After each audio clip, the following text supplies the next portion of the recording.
There are many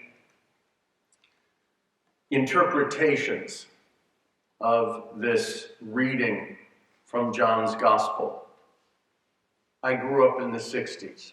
And so, of course, the interpretation that we had was, you should never condemn anyone for committing a sin. Basically, let them do whatever they want. It did not work out so well.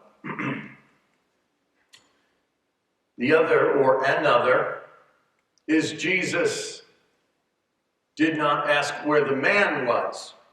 There was an implicit, how is it you caught her in the act of adultery and you brought her but not the man?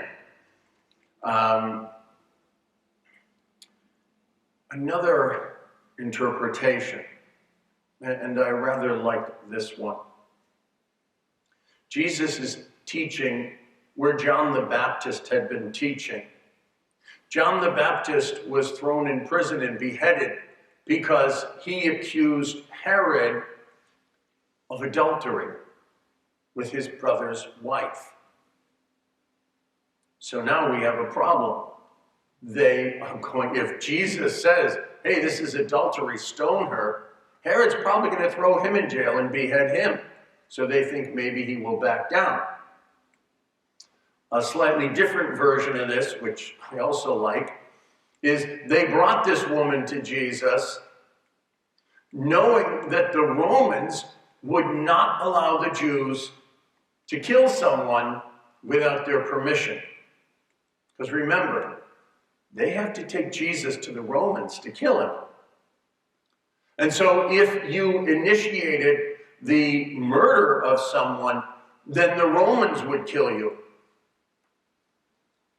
And the scribes and the Pharisees are hoping to put Jesus in a bind with either one of those two arguments, with Herod or with the Romans. Because if Jesus says, yes, stone her, then they're going to attack him for that. If he says, no, don't stone her, then they will attack him for that. Either he's following the law, and he says, kill her, and then he has trouble with Herod and the Romans.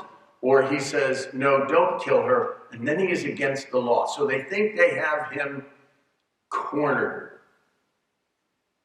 But Jesus, who is the way and the truth and the life, Jesus is never cornered. Jesus bends down, he gives them a chance to walk away. And they continue to bug him.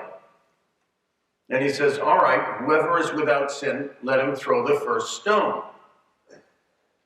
Please note, there aren't many people who are without sin.